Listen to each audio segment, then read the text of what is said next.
یہ حدیث ضعیف ہے۔ یہ جملہ آپ نے بہت دفعہ سنا بھی ہوگا، کمنٹس میں پڑھا بھی ہوگا۔ جب کسی فضیلت والی بات میں، کسی نیکی کے کام کی ترغیب دلانے کے بارے میں کوئی حدیث کوٹ کی جاتی ہے تو اس پر بہت سے لوگ یہ جملہ لکھ دیتے ہیں کہ یہ حدیث ضعیف ہے۔ لطف اس میں ہوتا ہے کہ اس طرح کا کمنٹس کرنے والوں کی ایک بہت بڑی تعداد ہوتی ہے جسے سرے سے یہ معلوم ہوتا ہی نہیں کہ حدیث ضعیف کہتے کسے ہیں۔ اچھا، ایک تعداد ہے، اگر ان سے پوچھا جائے کہ حدیث ضعیف کس کو کہتے ہیں تو ان کو یہ نہیں معلوم ہوگا۔ پھر دوسرا یہ کہ جس کو معلوم ہوتا ہے اسے یہ نہیں معلوم ہوتا ہے کہ حدیث ضعیف ہے کیوں۔ حدیث ضعیف اس حدیث کو بولتے ہیں کہ جس میں حسن حدیث کی شرائط نہ پائی جائے، جس میں راوی کے اندر کسی طرح کی کوئی کمزوری پائی جاتی ہے، تو ایسی حدیث کو ضعیف کہا جاتا ہے۔ صحیح اور حسن حدیث جو ہوتی ہیں ان کے علماء نے تعریف بیان کی ہے کہ حدیث صحیح کس کو بولتے ہیں، حدیث حسن کسے بولتے ہیں۔ جب حدیث حسن کی شرائط نہیں پائی جاتی تو پھر وہ حدیث ضعیف قرار پاتی ہے۔ اچھا، اب جو حدیث کو ضعیف کہا جائے گا اس کی دو صورتیں ہوتی ہیں، یا تو محدثین نے اس کو ضعیف کہا ہوگا یا محدثین کے بیان کردہ قواعد کی روشنی میں وہ ضعیف ہوگی، یعنی اس کے علاوہ تو کچھ نہیں ہوگا نا۔ تو بنیاد یہ بنی کہ ہمیں یہ دیکھنا ہوگا کہ محدثین کرام نے ضعیف حدیث کے اصول اور ضابطے کیا بیان کیے ہیں، پیروی ان میں ان کی جائے گی، ٹھیک ہے۔ تو جب محدثین کرام کی اس میں پیروی کی جائے گی کہ حدیث ضعیف کسے کہتے ہیں، حدیث ضعیف کس طرح ہوتی ہے، تو اسی طرح محدثین نے ضعیف حدیث کا حکم کیا بیان کیا ہے۔ کیا ضعیف حدیث کا حکم محدثین نے یہ بیان کیا ہے کہ اس کو ردی کی ٹوکری کے اندر ڈال دیا جائے، یا یہ بیان کیا ہے کہ حدیث ضعیف کسی مقام پر کام آ ہی نہیں سکتی، وہ کسی کام کی ہوتی نہیں، یہ بیان کیا ہے؟ ہرگز ایسا نہیں ہے۔ مغالطے دینے والے یہاں پر مغالطہ یہ دیتے ہیں کہ وہ حدیث ضعیف اور حدیث موضوع کو ایک بنا دیتے ہیں۔ موضوع حدیث وہ ہوتی ہے جو من گھڑت ہوتی ہے، جسے بنا لیا گیا ہوتا ہے، وہ جھوٹ ہوتی ہے، اس کا حدیث سے کوئی تعلق نہیں ہوتا۔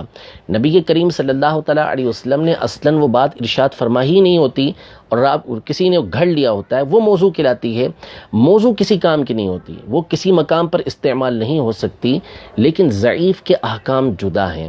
ضعیف یہ موضوع نہیں ہوا کرتی، ضعیف حدیث کے احکام محدثین نے، فقہائے کرام نے بیان فرمائے ہیں۔ میں انشاءاللہ تبارک و تعالیٰ آپ کے سامنے مختلف کتابوں سے جو محدثین کرام کی لکھی ہوئی ہیں، انہوں نے حدیث ضعیف کا کیا حکم بیان کیا ہے، یہ آپ کے سامنے بیان کروں گا۔ سیاہ ستہ سے بھی انشاءاللہ اس کی مثالیں میں آپ کے سامنے پیش کروں گا، توجہ کے ساتھ سنیے گا انشاءاللہ تبارک و تعالیٰ۔ اگر ہدایت کے طالب ہیں تو ان حوالوں کی روشنی میں آپ کے سامنے بات بالکل واضح ہو جائے گی۔ محدثین کرام نے واضح اور صاف الفاظ میں یہ لکھا ہے کہ جب بات فضائل کی آئے گی، احکام سے اس کا تعلق نہ ہو، عقائد سے اس کا تعلق نہ ہو، جیسے اللہ تعالیٰ کی صفات کو بیان کرنا ہے، احکام مثلاً حلال اور حرام کو بیان کرنا ہے، جب حدیث کا تعلق ان دونوں کیٹیگریوں کے ساتھ نہیں ہے، نہ عقائد کے ساتھ ہے نہ حکام کے ساتھ ہے، حلال حرام بیان کرنے کے ساتھ، تو اس کے علاوہ جو دیگر مقامات ہیں، فضیلت ہے، ترغیب و ترہیب کا معاملہ ہے، قصص یعنی واقعات ہیں، اس طرح کی باتیں جب بیان کرنی ہوں زہد و تقویٰ کی، تو وہاں پر حدیث ضعیف یہ معتبر ہوا کرتی ہے۔ حدیث ضعیف وہاں پر استعمال کی جاتی ہے، اس پر عمل کیا جاتا ہے، اس پر عمل کرنا یہ مستحب ہے۔ سماعت فرمائیے، امام ابو بکر خطیب بغدادی رحمۃ اللہ تعالی علیہ حدیث کے بہت بڑے امام ہیں، مشہور محدث ہیں۔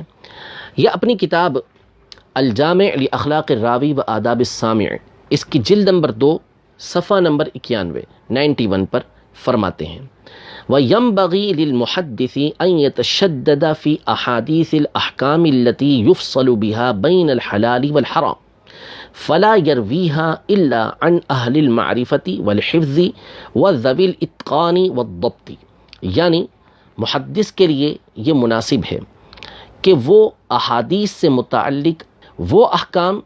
کہ جن میں حلال اور حرام کا فیصلہ کیا گیا ہوتا ہے،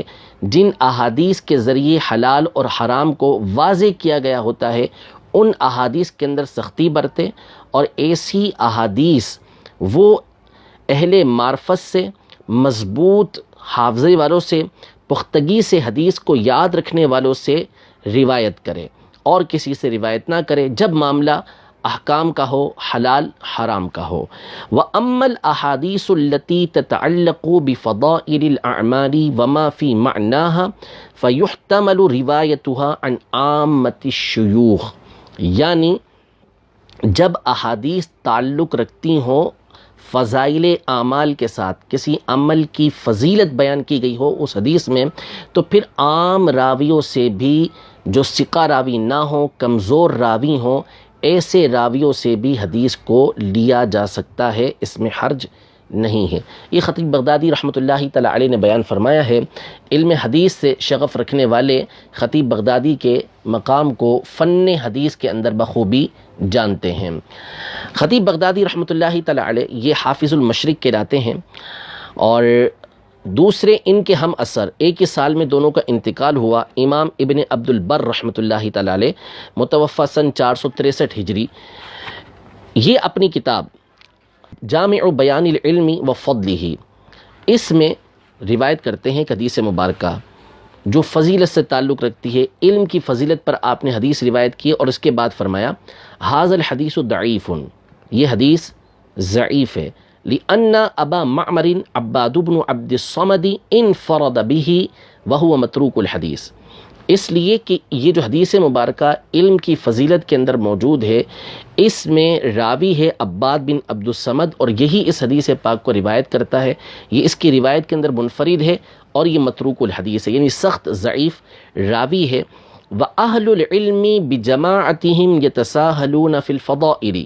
فَيَرْوُونَهَا عَنْ كُلٍّ وَإِنَّمَا يَتَشَدَّدُونَ فِي أَحَادِيثِ الْأَحْكَامِ، لیکن چونکہ حدیث کا تعلق فضیلت کے ساتھ ہے تو تمام کے تمام اہل علم،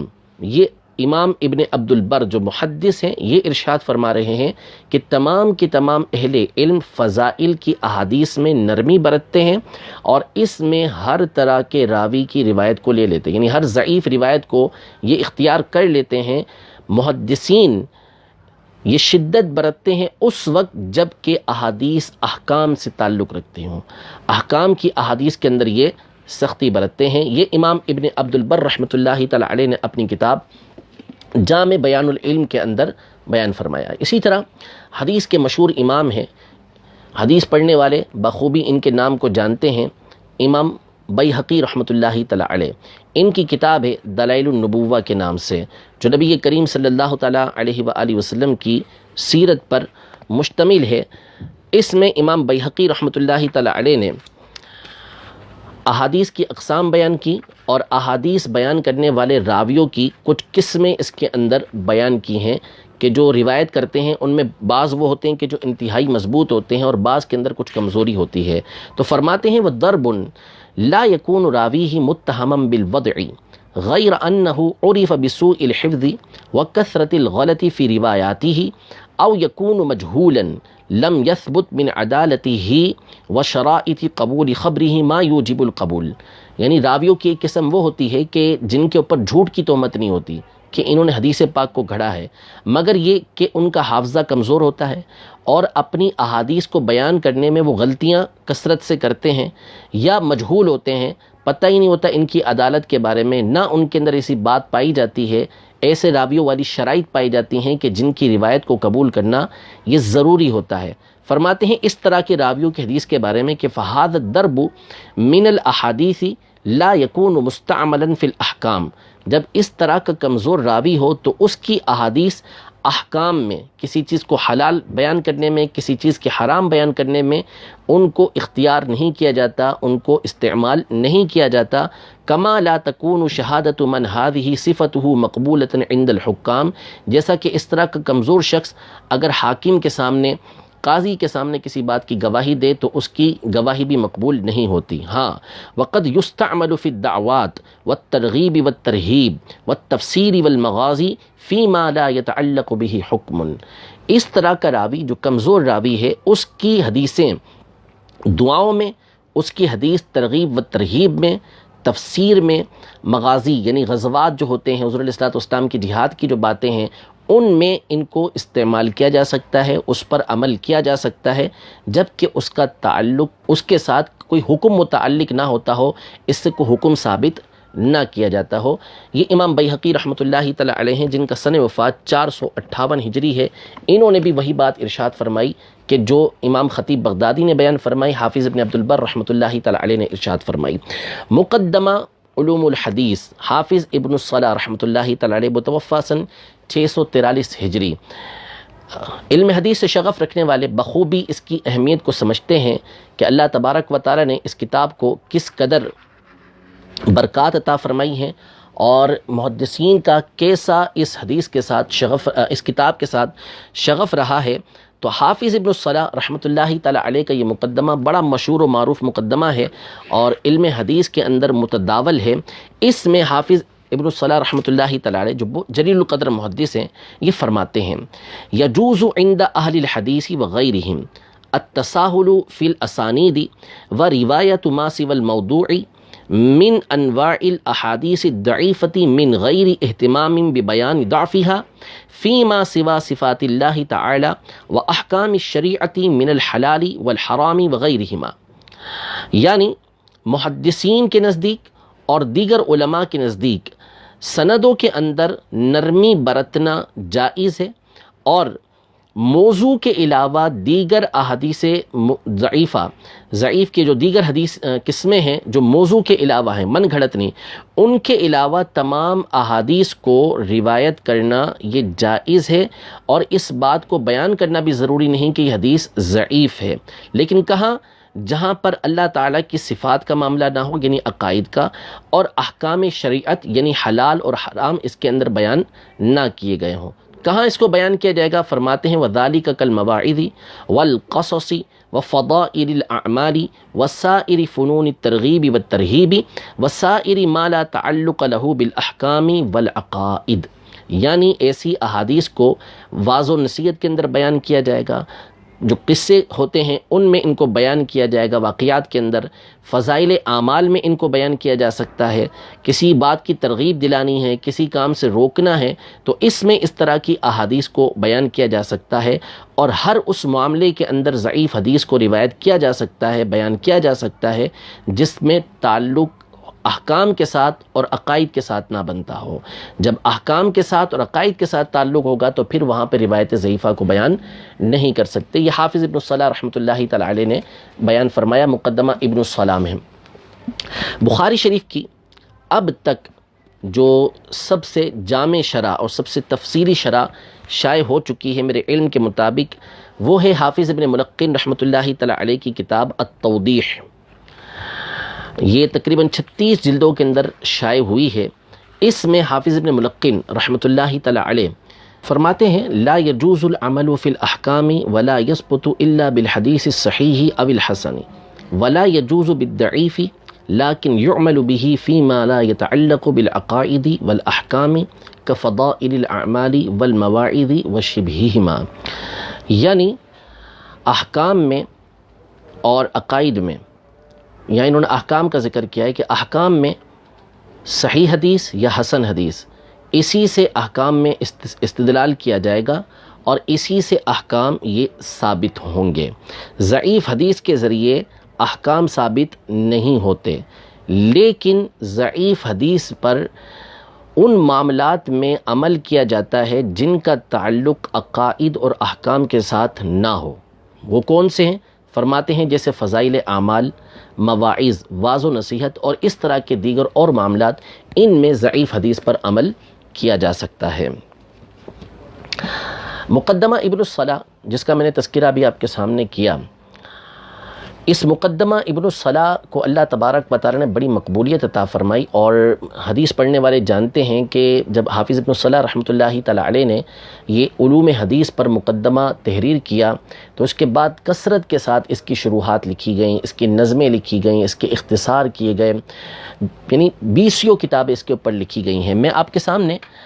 تقریباً 9 کے قریب کتابیں یہ دکھا بھی دیتا ہوں اور اس کا صفحہ نمبر بھی آپ کے سامنے بیان کر دیتا ہوں۔ ان 9 کتابوں میں تقریباً ایک جیسی عبارتیں موجود ہیں، پھر آخر میں ابن کثیر کی عبارت میں پڑھ کے بھی آپ کے سامنے بیان کروں گا۔ یہ میرے ہاتھ میں کتاب ہے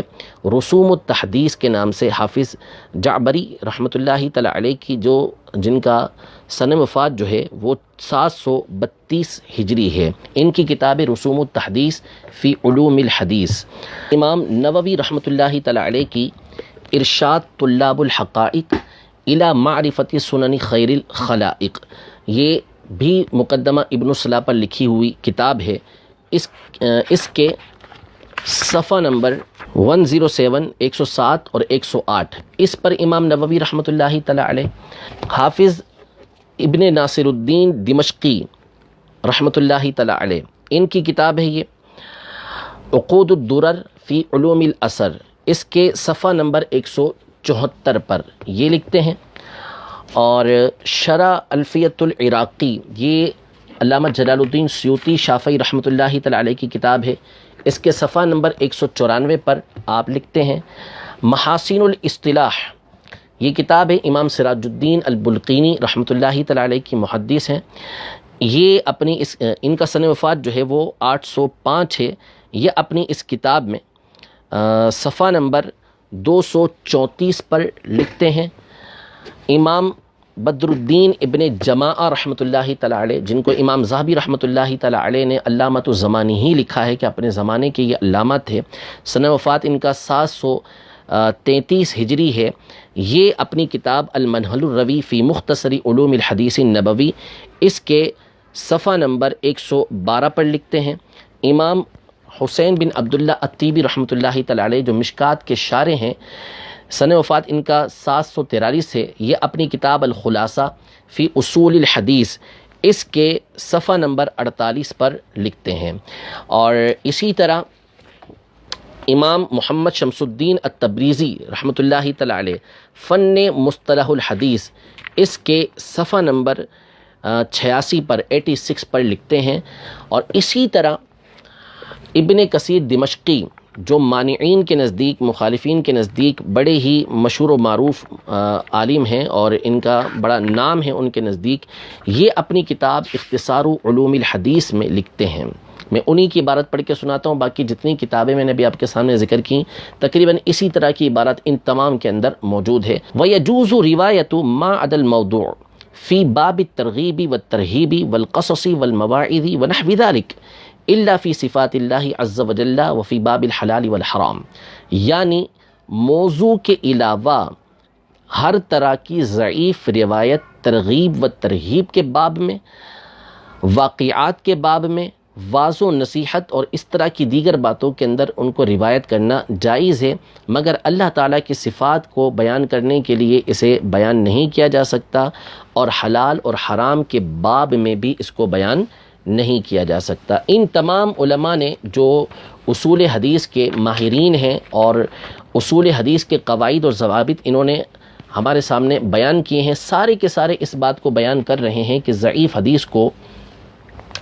آپ قصص کے اندر، فضائل اعمال کے اندر، واقعات کے اندر بیان کر سکتے ہیں، جب تک کہ اس سے اللہ تعالیٰ کی صفات کو بیان نہ کیا جائے، جب تک کہ اس میں احکام کو بیان نہ کیا جائے۔ امام مسلم بن حجاج القشیری رحمۃ اللہ تعالی علیہ کے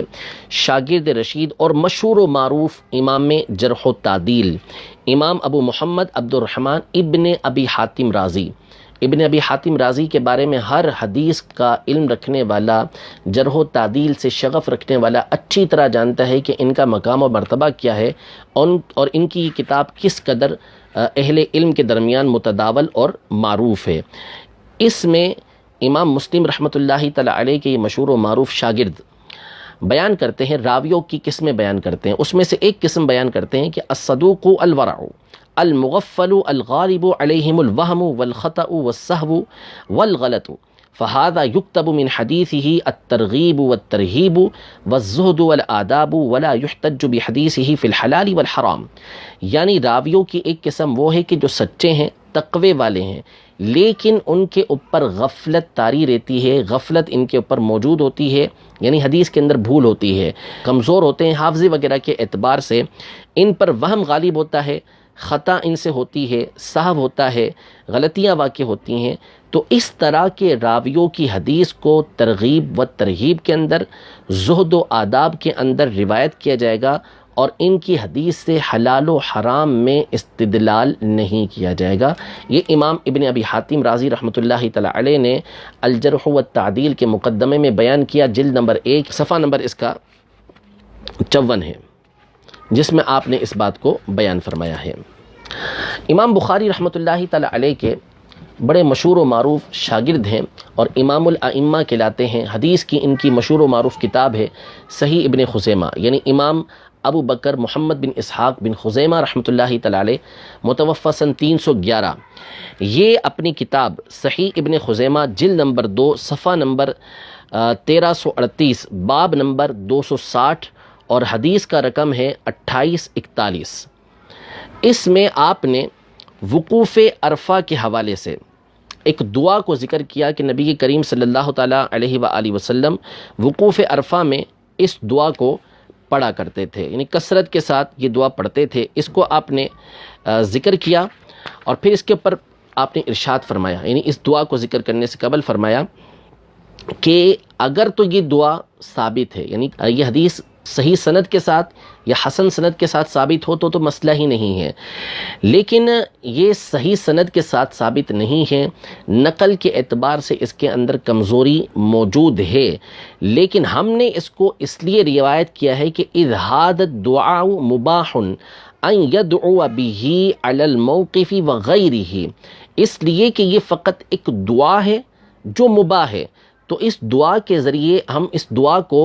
وقوف عرفہ میں بھی مانگ سکتے ہیں اور اس کے علاوہ اور مقام پر بھی مانگ سکتے ہیں۔ تو چونکہ اس کا تعلق احکام کے ساتھ نہیں ہے، اس سے کوئی حکم ثابت نہیں ہو رہا، اس لیے اس کو ہم نے روایت کیا ہے، اگرچہ کہ اس کی سند ضعیف ہے، اس کے راویوں کے اوپر کلام موجود ہے، لیکن امام ابن خزیمہ رحمۃ اللہ تعالی علیہ اپنی صحیح کے اندر اس حدیث کو ذکر کر رہے ہیں کہ جو ترغیب و ترہیب سے تعلق رکھتی ہے، دعا سے تعلق رکھتی ہے، لیکن چونکہ اس سے کوئی حکم ثابت نہیں ہوتا، کوئی عقیدہ ثابت نہیں ہوتا، تو آپ فرماتے ہیں کہ اس میں ضعیف روایت کو روایت کرنے میں کوئی حرج نہیں، کہ ایک مباح دعا ہے وہ آپ کبھی بھی مانگ سکتے ہیں۔ امام بخاری رحمۃ اللہ تعالی علیہ کے دوسرے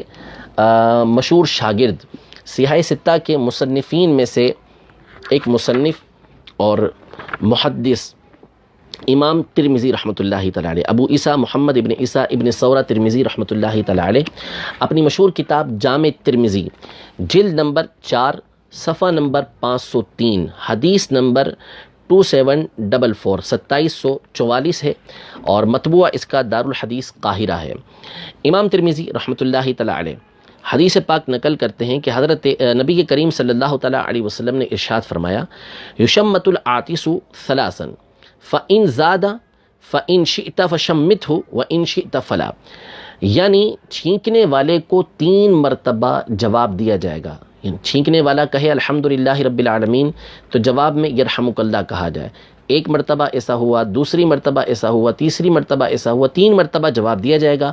اگر 3 مرتبہ سے زیادہ اسے چھینک آتی ہے، وہ الحمدللہ کہتا ہے، تو جواب دینے والے کی مرضی ہے کہ تو جواب دے، اور اگر چاہے تو جواب نہ دے۔ امام ترمذی رحمۃ اللہ تعالی علیہ اس حدیث کو روایت کرنے کے بعد فرماتے ہیں، ھذا حدیث غریب و اسنادہ مجہول، یعنی یہ حدیث مبارکہ غریب ہے اور اس کی سند مجہول ہے۔ سند مجہول ہے یعنی سندن یہ روایت ضعیف ہے۔ امام ابو بکر ابن عربی رحمۃ اللہ تعالی علیہ جامع ترمذی کی شرح عارضۃ الاحوزی جلد نمبر 5 صفحہ نمبر 381 پر امام ترمذی رحمۃ اللہ تعالی علیہ کے اس کلام کی شرح کرتے ہیں اور فرماتے ہیں کہ وَهُوَ إِن كَانَ مَجْهُولًا، یعنی اگرچہ کہ یہ حدیث ضعیف ہے، فَإِنَّهُ يَسْتَحَبُّ الْعَمَلُ بِهِ، مگر یہ کہ اس پر عمل کرنا یہ مستحب ہے، لِأَنَّهُ دُعَاءٌ بِخَيْرٍ وَصِلَةٌ لِلْجَلِيسِ وَتَوَدُّدٌ لَهُ، اس لیے کہ یہ فقط ایک خیر کی دعا ہے، جو بیٹھا ہوا ہے، ساتھی ہے، اس کے ساتھ حسن سلوک کرنا ہے اور اس کے ساتھ محبت کا اظہار کرنا ہے تو اس پر کوئی ایسا حکم تو ثابت ہوتا نہیں ہے۔ حافظ ابن حجر عسقلانی رحمۃ اللہ تعالی علیہ امیر المومنین فی الحدیث، یہ بخاری شریف کی شرح فتح الباری جلد نمبر 10 صفحہ نمبر 683 پر امام ابن عربی رحمۃ اللہ تعالی علیہ کی اس عبارت کو نقل کرتے ہیں، اور نقل کرنے کے بعد اب فرماتے ہیں فَالْأَوْلَى الْعَمَلُ بِهِ، یعنی ابن عربی کے اس قول سے ثابت ہوا کہ اگرچہ کہ سندن یہ حدیث ضعیف ہے، لیکن چونکہ فقط دعا سے تعلق رکھتی ہے، اس سے کسی طرح کا کوئی حکم ثابت نہیں ہو رہا، تو لہذا اس پر عمل کرنے میں اصلاً کوئی حرج نہیں ہے۔ امام بخاری رحمۃ اللہ تعالی علیہ کے ہم اثر اور جلیل القدر محدث امام ابو داود رحمۃ اللہ تعالی علیہ، جن کی سنن ابی داود بڑی مشہور و معروف ہے، یہ اپنی سنن ابی داود کی جلد نمبر 3 صفحہ نمبر 254 پر اور باب نمبر اس کا 70 ہے، اور شیخ عوامہ کی ترکیم کے مطابق رقم الحدیث کے مطابق نمبرنگ کے مطابق اس کی نمبرنگ ہے 2588 2588۔ اس میں امام ابو داود رحمۃ اللہ تعالی علیہ حضرت سمورہ بن جندب رضی اللہ تعالی عنہ سے ایک حدیث مبارکہ روایت کرتے ہیں کہ آپ نے ارشاد فرمایا کہ مہاجرین کا شعار، مہاجرین کی نشانی یہ تھی عبداللہ، یعنی ان کے درمیان عبداللہ نام ہوا کرتا تھا، ان کی نشانی عبداللہ ہوا کرتی تھی، اور انصار کا شعار، انصار کی نشانی یہ عبد الرحمن ہوا کرتی تھی۔ امام ابو داود رحمۃ اللہ تعالی علیہ نے اس حدیث مبارکہ کو روایت کیا۔ اس حدیث مبارکہ کو البانی نے، جو مخالفین کا انتہائی معتمد شخص ہے، اگرچہ کہ ہمارے نزدیک اس کی کوئی حیثیت نہیں، کوئی حجت نہیں ہے، اس نے بھی اس حدیث مبارکہ کو ضعیف قرار دیا۔ اس کے علاوہ سینکڑوں حدیث سنن نبی داؤد کی اس نے ضعیف قرار دی ہیں۔ سندن یہ حدیث مبارکہ اس پر کلام ہے۔ حافظ ابن رسلان رحمۃ اللہ تعالی علیہ سنن نبی داؤد کی سب سے عظیم اور سب سے بڑی شرح یہ کہلاتی ہے۔ یہ ابن حجر عسقلانی رحمۃ اللہ تعالی علیہ کے اساتذہ میں شمار ہوتے ہیں۔ ان کی کتاب ہے شرح سنن ابی داؤد، جو تقریباً 23 جلدوں کے اندر مطبوع ہوئی ہے۔ اس کی جلد نمبر 11 صفحہ نمبر 299 پر پہلے انہوں نے اس حدیث کی سند پر کلام کیا کہ اس کے راوی الحجاج بن ارطاد کے اوپر کلام ہے۔ پھر اس کے بعد آپ نے فرمایا کہ قلت، میں یہ کہتا ہوں، وَإِن كَانَ ضَعِيفًا، اگرچہ کہ یہ حدیث ضعیف ہے، فَيُعْمَلُ بِالضَّعِيفِ فِي فَضَائِلِ الْأَعْمَالِ، مگر فضائل اعمال کی جہاں بات آئے گی، جہاں پر کوئی عقیدے کا معاملہ نہ ہو، جہاں پر کوئی حکم کا معاملہ نہ ہو، تو وہاں پر ضعیف حدیث میں عمل کیا جاتا ہے۔ تو امام ابو داؤد رحمۃ اللہ تعالی علیہ کی اس حدیث ضعیف کے ذریعے اگر کوئی اپنا شعار عبداللہ رکھتا ہے، کوئی اپنا شعار عبد الرحمن رکھتا ہے جس سے فضیلت حاصل ہو، تو اس پر عمل کرنے میں کوئی مسئلہ نہیں ہے۔ یہ حافظ ابن رسلان رحمۃ اللہ تعالی علیہ نے بیان فرمایا۔ امام ابن ماجہ رحمۃ اللہ تعالی علیہ، یہ بھی سیاہ ستہ کے مصنفین میں سے ایک مصنف ہیں۔ انہوں نے اپنی سنن کی جلد نمبر 3 صفحہ نمبر 439 اور حدیث نمبر 2957 2957 اس میں سیدنا ابو ہریرہ رضی اللہ تعالی عنہ سے رکن یمانی کی ایک فضیلت روایت کی کہ نبی کریم صلی اللہ تعالی علیہ وسلم نے ارشاد فرمایا، وکل بہ 70 ملکن، یعنی اس رکن یمانی پر 70 فرشتے مقرر ہیں۔ فمن قال اللہم انی اسألک العفو والعافیۃ فی الدنیا والآخرہ ربنا آتنا فی الدنیا حسنہ وفی الآخرۃ حسنۃ وقنا عذاب النار،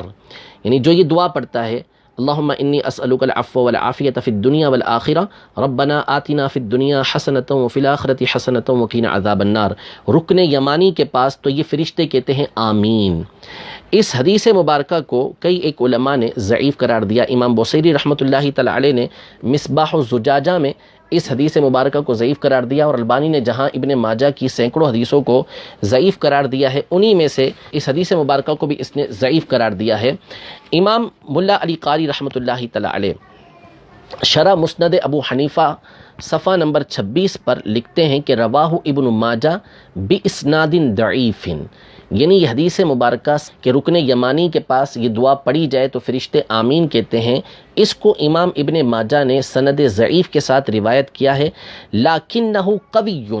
حیث یعمل بہ فی فضائل الاعمال، لیکن یہ اس اعتبار سے قوی ہے کہ فضائل اعمال میں، عمل کی فضیلت کے بیان میں اس پر عمل کرنے میں کوئی حرج نہیں ہوتا، وہاں پر اس پر عمل کیا جاتا ہے تو اس اعتبار سے یہ قوی ہے، یعنی اس پر عمل کر سکتے ہیں۔ یہ سنن ابن ماجہ کی ضعیف روایت پر امام ملا علی قاری رحمۃ اللہ تعالی علیہ نے بیان فرمایا کہ اس ضعیف حدیث پر عمل کرنے میں حرج نہیں، کیونکہ اس کا تعلق احکام کے ساتھ نہیں۔ یہ کچھ مثالیں تھیں۔ امام بخاری رحمۃ اللہ تعالی علیہ کے ارد گرد ہی ابھی ہم چل رہے ہیں، ان کے شاگرد، ان کے ہم اثر علماء اور صحیح ستہ کے مصنفین کے حوالے سے۔ امام بخاری رحمۃ اللہ تعالی علیہ کے اجل استاذ، امام المحدثین، سید المحدثین، امام احمد بن حنبل رحمۃ اللہ تعالی علیہ، حدیث کے مشہور امام ہیں، مسند احمد بن حنبل آپ کی مشہور و معروف کتاب ہے۔ امام احمد بن حنبل رحمۃ اللہ تعالی علیہ کے بارے میں ان کے جو اقوال ہیں، خطیب بغدادی نے اپنی کتاب الکفایہ فی علم الروایہ، اس کے صفحہ نمبر 124 پر 2 قول نقل کیے ہیں۔ میں آپ کے سامنے ایک قول ذکر کرتا ہوں کہ امام احمد بن حنبل رحمۃ اللہ تعالی علیہ ضعیف احادیث کے حوالے سے کیا بیان فرماتے ہیں۔ چنانچہ فرماتے ہیں احادیث الرقاق یحتمل ان یتساہل فیہا حتی یجیء فیہ شیء فیہ حکم، یعنی جو رقاق کی احادیث ہیں، یعنی جن میں ایسی باتیں بیان کی گئی ہیں کہ جس سے دل نرم ہوتا ہے، دل کو نرم کرنے والی باتیں، زہد و تقوی کی باتیں، جن احادیث کے اندر ان کا تذکرہ ہے وہ اس بات کا احتمال رکھتی ہیں کہ ان کے اندر نرمی برتی جائے، یعنی ان میں ضعیف راویوں کی روایتیں بھی لی جائیں یہاں تک کہ اس میں کوئی حکم آ جائے، یعنی اس کے ذریعے سے کوئی حکم ثابت ہو رہا ہے تو پھر وہاں پر وہ محتج بھی نہیں ہوتی، وہ استدلال کے لائق نہیں ہوتی۔ یہ امام احمد بن حنبل رحمۃ اللہ تعالی علیہ جو امام بخاری کے استاد ہیں ان کا فرمان ہے۔ امام ابن معین رحمۃ اللہ تعالی علیہ، یہ بھی امام بخاری رحمۃ اللہ تعالی علیہ کے استاد ہیں اور فن جرح و تعدیل کے امام اجل ہیں، نقاد ہیں، اور سب سے بڑھ کر جرح و تعدیل میں جو اقوال ملتے ہیں، کسی راوی کو ضعیف قرار دینا، کسی راوی کو ثقہ قرار دینا، یہ امام ابن معین رحمۃ اللہ تعالی علیہ کے ملتے ہیں۔ ان کے شاگرد ہیں عباس الدوری، انہوں نے ان کے اقوال کو جمع کیا اور ان کی کتاب یحییٰ بن معین و کتابہ التاریخ اس نام سے شائع ہوئی ہے۔ اس کی جلد نمبر 2 ہے، صفحہ نمبر 179 ہے، رقم ہے اس کا 1331۔ اس میں آپ فرماتے ہیں کہ زیاد البکائی لیس بشیء، زیاد البکائی کوئی خاص چیز نہیں ہے، لیس بشیء کے پر بہرحال تفصیل کے ساتھ کلام ہے، لیکن یہاں پر جو مراد ہے وہ یہ ہے کہ یہ کمزور راوی ہے۔ وقد کتبت عنہ المغازیہ، مگر میں نے ان سے مغازی کو لکھا ہے، یعنی وہ احادیث لکھی ہیں کہ جن کا تعلق احکام کے ساتھ نہیں بنتا، عقائد کے ساتھ نہیں بنتا، تو ان کی احادیث کو اس لیے لکھا مغازی کے اندر کہ دیگر احادیث کو نہیں لکھا، احکام کی احادیث کو نہیں لکھا، عقائد کی احادیث کو نہیں لکھا، اس لیے کہ وہ معتبر نہیں، وہاں پر ان کی بات حجت نہیں، لیکن مغازی کے اندر کہ جہاں پر احکام سے تعلق نہیں بنتا تھا تو میں نے اس کو نقل کیا ہے۔ امام احمد بن حنبل، امام یحییٰ بن معین، یہ دونوں امام بخاری کے استاذ ہیں۔ ان دونوں کے استاذ یعنی یحییٰ بن معین اور امام احمد بن حنبل رحمۃ اللہ تعالی علیہ کے استاذ، یعنی امام بخاری کے استاذ الاستاذ شیخ الشیخ امام عبد الرحمن ابن مہدی رحمۃ اللہ تعالی علیہ، ان کے حوالے سے سماعت فرمائیں کہ ان کا موقف کیا ہے۔ خطیب بغدادی اپنی کتاب الجامع لاخلاق الراوی و آداب السامع اس کے صفحہ نمبر 91 پر فرماتے ہیں، جلد نمبر 2 ہے، کہ اذا روینا فی الثواب والعقاب وفضائل الاعمال تساہلنا فی الاسانید والرجال، یعنی جب ہم ثواب کی باتوں کے بارے میں احادیث روایت کرتے ہیں یا عقاب کے بارے میں، عذاب کے بارے میں احادیث روایت کرتے ہیں، اعمال کی فضیلتوں کے بارے میں روایت کرتے ہیں، تو وہاں پر ہم اسانید کے اندر نرمی برتتے ہیں، یعنی سختی نہیں کرتے، کڑی چھان پھٹک نہیں کرتے، دیگر راویوں سے بھی روایت کو لے لیتے ہیں، راویوں کی روایتوں کو قبول کر لیتے ہیں۔ وَإِذَا رَوَيْنَا فِي الْحَلَالِ وَالْحَرَامِ وَالْأَحْكَامِ تَشَدَّدْنَا فِي الرِّجَالِ، اور جب ہم حلال اور حرام احکام کے بارے میں روایت ذکر کرتے ہیں، روایت کرتے ہیں، تو وہاں پر راویوں کے بارے میں ہم سختی برتتے ہیں، مضبوط راویوں کی روایت کو لیتے ہیں، عام راویوں کی روایت کو نہیں لیتے ہیں۔ امام احمد بن حنبل رحمۃ اللہ تعالی علیہ اور امام یحییٰ بن معین وغیرہ کے استاذ، یعنی امام بخاری کے استاذ الاستاذ عبداللہ بن مبارک رحمۃ اللہ تعالی علیہ حدیث کے مشہور و معروف امام ہیں، امام اعظم ابو حنیفہ رحمۃ اللہ تعالی علیہ کے شاگرد بھی ہیں، بخاری کے راوی بھی آپ ہیں۔ امام ابن ابی حاتم رازی رحمۃ اللہ تعالی علیہ نے الجرح والتعدیل میں جلد نمبر 1 ہے، اس کا مقدمہ ہے اور صفحہ نمبر 319 ہے، اس میں ایک باب باندھا ہے، باب فی الآداب والمواعظ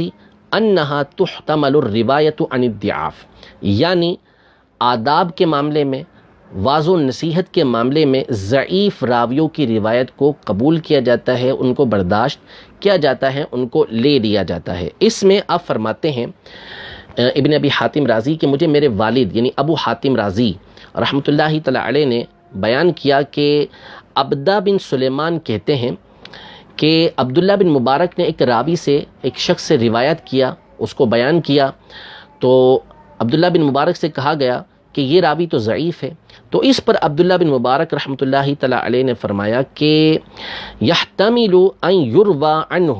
ھذا القدر او مثل هذه الاشیاء، یعنی یہ آدمی اتنی قوت رکھتا ہے کہ اس سے اس طرح کی باتوں کو لے لیا جائے۔ تو اس پر ابو حاتم رازی رحمۃ اللہ تعالی فرماتے ہیں کہ میں نے عبدہ بن سلیمان سے کہا مثل ای شیء کان، کس طرح کی روایتیں اس ضعیف راوی سے لے لی جائیں، تو انہوں نے فرمایا کہ فی ادب، فی موعظۃ، فی زہد او نحو ھذا، یعنی معاملہ جب ادب کا ہو، اخلاق کا ہو، واعظ و نصیحت کا ہو، زہد و تقوی کی باتیں ہوں یا اس طرح کی دیگر باتیں ہوں، تو اس میں اس طرح کے ضعیف راوی کی روایت کو لے لیا جاتا ہے۔ ان کے بھی استاذ یعنی امام بخاری کے استادوں کے استاد کے استاد امام سفیان ثوری رحمۃ اللہ تعالی علیہ، جو امیر المومنین فی الحدیث کہلاتے ہیں، ان کی بات بھی سماعت فرمائے۔ خطیب بغدادی اپنی اسی کتاب الجامع لاخلاق الراوی و آداب السامع میں صفحہ نمبر 91 پر فرماتے ہیں کہ سفیان ثوری رحمۃ اللہ تعالی علیہ نے ارشاد فرمایا خذوا هذه الرغائب وهذه الفضائل من المشیخۃ فاما الحلال والحرام فلا تأخذوه الا عمن يعرف الزیادۃ فیہ من النقص، یعنی آپ نے فرمایا کہ جب ترغیب و ترہیب کی روایتیں ہوں، فضیلت کی روایتیں ہوں، تو وہ عام مشائخ سے بھی لے لو، عام راویوں سے بھی لے لو۔ بہرحال جب حلال و حرام کا معاملہ آئے تو پھر ان راویوں سے روایت لو کہ جو زیادتی کو نقص سے پہچان سکتے ہیں، یعنی جو مضبوط راوی ہیں، جن کا حافظہ مضبوط ہے، عدالت ان کی کامل ہے، ایسے راویوں سے حلال اور حرام کی حدیثوں کو لو۔ لیکن جہاں پر ترغیب و ترہیب کی باتیں ہوں، فضائل کی باتیں ہوں، تو وہاں پر ضعیف راوی سے بھی روایت یہ لے لو۔ یہ سفیان ثوری رحمۃ اللہ تعالی علیہ جو امیر المومنین فی الحدیث ہیں، انہوں نے ارشاد فرمایا ہے۔ اس طرح کے اور بہت سارے حوالے میرے پاس جمع ہیں، میں 2 حوالے مزید آپ کے سامنے عرض کرتا ہوں۔ یہ تو تھے وہ ائمہ، وہ محدثین کہ جو اہل سنت سے تعلق رکھتے ہیں، جن کی باتیں میں نے آپ کے سامنے بیان کی۔ صنعانی یہ مخالفین کے بڑے مشہور و معروف پیشوا ہیں اور فن حدیث کے اندر ان کے نزدیک بڑے معتبر ہیں۔ ان کی مشہور کتاب ہے توضیح الافکار شرح تنقیح الانظار، ابن وزیر کی کتاب ہے تنقیح الانظار، اس کی یہ شرح ہے توضیح الافکار، اس کی جلد نمبر 3 ہے اور صفحہ نمبر اس کا 81 سے لے کر 83 تک انہوں نے اس میں بیان کیا کہ وَأَمَّا غَيْرُ الْمَوْضُوعِ كَالْأَحَادِيثِ الْوَاهِيَّةِ فَجَوَّزُوا أَيْ أَئِمَّةُ الْحَدِيثِ التساهل فيه وروايته من غير بيان لضعفه إذا كان واردا في غير الأحكام وذلك كالفضائل والقصص والوعظ وسائر فنون الترغیب والترہیب، یعنی موضوع کے علاوہ دیگر احادیث جیسے احادیث وحیہ، انتہائی کمزور احادیث، تو ائمہ حدیث نے اس بات کو جائز قرار دیا کہ اس میں تساہل برتا جائے اور اس کو بغیر اس کا ضعف بیان کیے روایت کیا جائے، جب کہ یہ احادیث احکام کے علاوہ وارد ہوئی ہوں، احکام میں نہ آئی ہوں، جیسے فضائل کے اندر آئی ہوں، واقعات میں آئی ہوں، واعظ و نصیحت کے اندر آئی ہوں، ترغیب و ترہیب کے باب کے اندر آئی ہوں، تو اس میں روایت کرنے میں حرج نہیں ہوا کرتا۔ احناف کے مشہور امام ابن حمام رحمۃ اللہ تعالی علیہ نے اپنی کتاب فتح القدیر میں، علامہ شامی رحمۃ اللہ تعالی علیہ نے حاشیہ ابن عابدین یعنی رد المحتار کے اندر، مالکیہ کے مشہور امام ساوی رحمۃ اللہ تعالی علیہ نے اپنی کتاب حاشیۃ الشرح صغیر میں، اور اسی طرح جو شوافے ہیں ان میں سے امام نووی رحمۃ اللہ تعالی علیہ اور کئی ایک علماء نے، اور حنابلہ میں سے خود امام احمد بن حنبل نے اس بات کو بیان کیا ہے کہ ضعیف احادیث کو فضائل کے اندر روایت کیا جا سکتا ہے، یعنی ایک طرح سے اس کے اوپر علماء سارے کے سارے متفق ہیں۔ میں دو عبارتیں آپ کے سامنے عرض کرتا ہوں جس سے آپ کو معلوم ہو جائے گا کہ جو ضعیف حدیث ہے علماء کا اس پر اتفاق ہے کہ اسے فضائل اعمال میں روایت کیا جا سکتا ہے، بیان کیا جا سکتا ہے، اس پر عمل کیا جا سکتا ہے۔ امام نووی رحمۃ اللہ تعالی علیہ اپنی کتاب اربعین نووی میں ارشاد فرماتے ہیں، یہ الفتح المبین جو ابن حجر حتمی رحمۃ اللہ تعالی علیہ کی شرح ہے اس کے ساتھ جو شائع ہے اس کا صفحہ نمبر 109 ہے، اور یہ دارالمنہاج جدہ سے چھپی ہوئی ہے۔ اس میں الفاظ ہیں کہ وقد اتفق العلماء علی جواز العمل بالحدیث الضعیف فی فضائل الاعمال، یعنی فضائل اعمال میں حدیث ضعیف پر عمل کرنے کے جواز پر علماء کا اتفاق ہے، سارے کے سارے علماء اس پر متفق ہیں کہ حدیث ضعیف کو فضائل اعمال میں روایت کیا جا سکتا ہے۔ حافظ ابن عبد البر رحمۃ اللہ تعالی علیہ جن کی عبارت میں نے ابتدا میں آپ کے سامنے نقل کی تھی، ان کے الفاظ بھی ملاحظہ فرمائیں کہ آپ فرماتے ہیں کہ وَأَهْلُ الْعِلْمِ بِجَمَاعَتِهِمْ يَتَسَاهَلُونَ فِي الْفَضَائِلِ فَيَرْوُونَهَا عَنْ كُلٍّ، یعنی اہل علم تمام کے تمام فضائل کے اندر تساہل برتتے ہیں اور ہر طرح کے راوی سے روایت لے لیتے ہیں۔ تو یہ ساری عبارتیں آپ نے ملاحظہ کیں، کتابیں آپ نے ملاحظہ کیں کہ کس طرح علماء کھل کر واضح طور پر علماء یعنی محدثین کرام، فقہائے کرام یہ بیان کر رہے ہیں کہ فضائل کے اندر جب معاملہ احکام کا نہ ہو، عقائد کا نہ ہو، تو اس میں ضعیف حدیث جو ہوتی ہے اس کو روایت کرنے میں اور اس پر عمل کرنے میں کوئی حرج نہیں، بلکہ اس پہ عمل کرنا یہ مستحب ہوتا ہے۔ یہاں دو باتوں کی میں وضاحت کر دوں آپ کے سامنے کہ بعض لوگ یہ مغالطہ دیتے ہیں، اور یہ شروع میں بھی میں نے بیان کیا کہ وہ لوگوں کے سامنے اس طرح شو کرتے ہیں کہ ضعیف حدیث جو ہوتی ہے یہ گویا کہ موضوع حدیث ہوتی ہے، حالانکہ موضوع حدیث الگ چیز ہے، من گھڑت حدیث الگ چیز ہے، اور ضعیف حدیث الگ چیز ہے۔ ضعیف حدیث کے علماء نے مقام بیان کیے کہ بھئی اس کو کہاں کہاں استعمال کر سکتے ہیں، اس کے راویوں کے اندر کمزوری آئی ہے تو جو حلال اور حرام کا معاملہ ہوگا وہاں تو نہیں لیں گے ہم، کہ اس سے کوئی چیز کسی کے اوپر لازم ہو رہی ہوتی ہے کہ تم نے یہ کام کرنا ہے یا تم نے یہ کام نہیں کرنا، تم یہ کر سکتے ہو تم نہیں کر سکتے، تو وہاں پر ہم کمزور راوی کی روایت کو نہیں لیں گے۔ لیکن جہاں پر فضیلت کا معاملہ ہو، مستحب معاملہ ہو کہ کسی پر کوئی چیز لازم نہیں ہو رہی، وہاں کوئی عقیدہ اور نظریہ ثابت نہیں کیا جا رہا، تو اس میں ضعیف حدیث کو روایت کرنے میں کوئی حرج، وہ حدیث سرے سے ہوتی نہیں ہے، اس کو مجازن توسعاً یہ حدیث کہہ دیا جاتا ہے، ورنہ موضوع کا مطلب ہے حضور علیہ الصلوۃ والسلام پر جھوٹ گھڑا گیا، جھوٹ باندھا گیا، اس کو تو روایت کرنے کی، اس کو تو بیان کرنے کی اجازت ہی نہیں ہوتی، صرف اس صورت میں بیان کر سکتے ہیں جبکہ بیان کرنے والا یہ مقصد رکھتا ہے کہ میں لوگوں کے سامنے یہ بیان کروں گا کہ یہ حدیث موضوع ہے، وہ بیان کر کے وہ کہتا ہے کہ بھئی یہ حدیث موضوع ہے، تو اس کا یہ بیان کرنا ٹھیک ہوتا ہے۔ مثلاً حب الوطن من الایمان، وطن کی محبت ایمان میں سے، اب کوئی یہ کہتا ہے کہ بھئی یہ حدیث کہہ کے بیان کی جاتی ہے لیکن یہ حدیث ہے نہیں،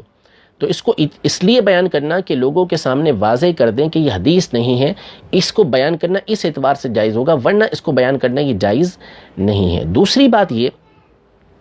کہ یہ لوگ اس بات کا مغالطہ دیتے ہیں کہ گویا علماء اہل سنت یا عوام اہل سنت یہ ضعیف حدیث کو صحیح حدیث پر یا قرآن و حدیث کے اوپر قرآن کے اوپر جو ہے وہ ترجیح دیتے ہیں، حالانکہ ایسا ہے ہی نہیں۔ صحیح حدیث کے اپنے مقامات ہیں اور اس کا اپنا مقام ہے، اس کے ذریعے سے حلال و حرام کے احکام ثابت ہوتے ہیں، ضعیف حدیث سے تو حلال و حرام کے احکام ثابت نہیں ہوتے۔ بس آخر بات ختم کرتا ہوں، بہت لمبی بات ہو گئی ہے، کہ امام بخاری رحمۃ اللہ تعالی علیہ ان کی جامع سے، کیونکہ میں ساری کی ساری باتیں کوشش کر کے امام بخاری کے ارد گرد چلاتا رہا ہوں، ان کے شاگردوں کے حوالے سے، ان کے شاگردوں کے شاگردوں کے حوالے سے، اور ان کے اساتذہ کے اساتذہ، ان کے بھی اساتذہ کے میں نے اقوال نقل کیے۔ امام بخاری رحمۃ اللہ تعالی علیہ کی الجامع الصحیح، الجامع المسند الصحیح المختصر من امور رسول اللہ صلی اللہ تعالی علیہ وآلہ وسلم وسننہ وایامہ، مشہور و معروف اس کا مطبوعہ ہے، دارالمنہاج جدہ سے یہ شائع ہوئی ہے، دنیا کے بہترین نسخوں میں سے یہ ایک نسخہ ہے۔ جلد نمبر اس کی 2 ہے اور جز نمبر اس کا 4 ہے، صفحہ نمبر اس کا 29 ہے، اور اس کی جو حدیث نمبر ہے وہ 2855 ہے، 2855۔ اس میں امام بخاری رحمۃ اللہ تعالی علیہ ایک حدیث مبارکہ لے کر آئے ہیں ابی بن عباس بن سہل سے، عن ابیہ عن جدہ، وہ روایت کرتے ہیں اپنے والد سے اور وہ ان کے دادا سے کہ قال کان للنبی صلی اللہ تعالی علیہ وسلم فی حائطنا فرس یقال له اللحیف، وہ کہتے ہیں کہ نبی کریم صلی اللہ تعالی علیہ وآلہ وسلم کا ایک گھوڑا یہ ہمارے باغ کے اندر موجود تھا جس کو لحیف کہا جاتا تھا۔ امام بخاری رحمۃ اللہ تعالی علیہ جو اس حدیث مبارکہ کو لے کر آئے ہیں ابی بن عباس کی روایت سے لے کر آئے ہیں۔ ابی بن عباس یہ وہ راوی ہے کہ جس کے بارے میں علماء کا اتفاق ہے، تقریباً علماء اس پر متفق ہیں کہ یہ راوی ضعیف ہے۔ ابن حجر عسقلانی رحمۃ اللہ تعالی علیہ تقریب التہذیب میں اس کا خلاصہ بیان کرتے ہیں، فرماتے ہیں فیہ ضعف، اس کے اندر ضعف ہے، ما لہ فی البخاری غیر حدیث واحد، بخاری میں صرف اس کی ایک ہی حدیث مبارکہ موجود ہے۔ تو یہ ضعیف راوی کی روایت امام بخاری یہاں پر لے کر آئے ہیں کہ جس کے ضعف پر علماء کا اتفاق ہے، اس کی روایت کو یہاں پہ ذکر کر رہے ہیں۔ تو سید اعلیٰ حضرت امام اہل سنت نے امام بخاری کا دفاع کرتے ہوئے یہ ارشاد فرمایا کہ اصل میں اس حدیث کا تعلق احکام سے تو بنتا نہیں ہے، عقیدے سے تو بنتا نہیں ہے، فقط اتنا ہے کہ نبی کریم صلی اللہ تعالیٰ علیہ وسلم کے مبارک گھوڑے کا نام اس کے اندر ذکر کیا گیا ہے، تو ایسے مقام پر اس طرح کے راوی کی روایت کو روایت کرنے میں حرج نہیں ہوتا۔ تو اس طرح کی روایت تو امام بخاری رحمۃ اللہ تعالی علیہ اپنی صحیح کے اندر بھی لے کر آئے ہیں۔ رب تبارک و تعالی ہمارے نظریات کی حفاظت فرمائے، اور یہ جو حدیث ضعیف کے مطلقاً انکار کا فتنہ ہے اس سے ہمیں محفوظ فرمائے۔ محدثین کرام نے فقط 2 شرطیں، جمہور نے فقط 2 شرطیں یہاں پر بیان کی ہیں کہ وہ حدیث موضوع نہ ہو، من گھڑت نہ ہو، اور اس کا تعلق احکام و عقائد کے ساتھ نہ بنتا ہو، تو اس حدیث کو جو ضعیف ہے اس کو روایت کرنے میں اور اس پر عمل کرنے میں کوئی حرج نہیں ہے۔ محدثین کا، فقہا کا موقف میں نے آپ کے سامنے واضح کر کے رکھ دیا ہے۔ اللہ تبارک و تعالی ہمیں اصلاح قبول کرنے کی توفیق عطا فرمائے، راہ ہدایت پر مستقیم فرمائے، اور اسی راستے پر چلتے رہنے کی توفیق عطا فرمائے۔ آمین بجاہ النبی الامین صلی اللہ تعالی علیہ وآلہ وسلم۔